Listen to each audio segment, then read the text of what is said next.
I'm Rebecca Davis, and this is Barton Farm Company. I am third generation in my family on our farm. We have 3,500 acres of crops and 4,300 sows split over 3 different locations. People are the most important asset you can have on your farm. We had a big repop in 2017 where we sold off our whole herd and had to start over. And at that time, we said we can't hire anyone, and we also can't give any raises for the first time in our 50-year history. And we expected to have at least 20% of our staff walk out that day.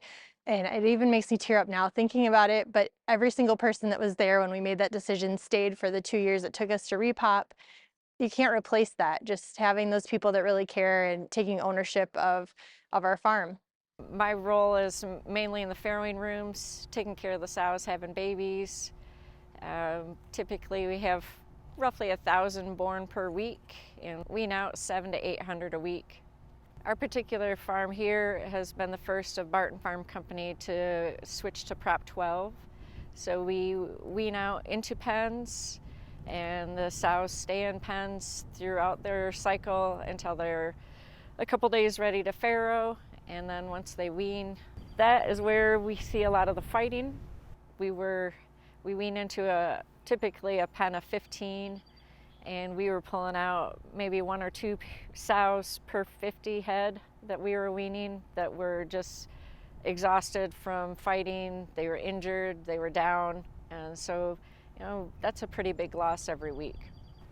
Heard a little bit about the FerAppease and tried that out 24 hours before we wean, and it's made a tremendous difference.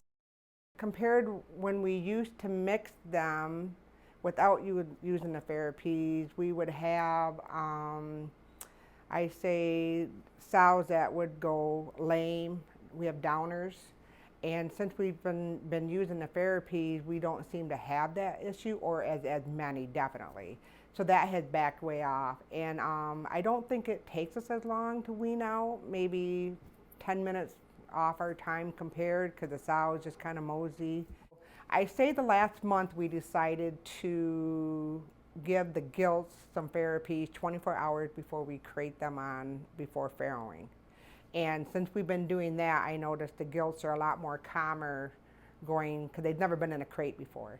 So this is their first experience going in a farrowing room, being in a crate, period. So I noticed they are a lot calmer.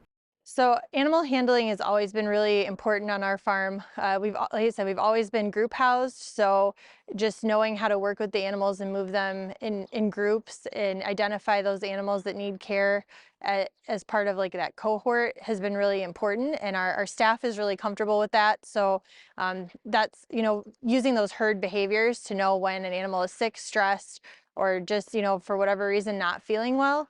And FerAppease has really been great for us to help kind of manage those big stress events where we've had, mixing especially, or because none of our gilts have been ever crated before they farrow.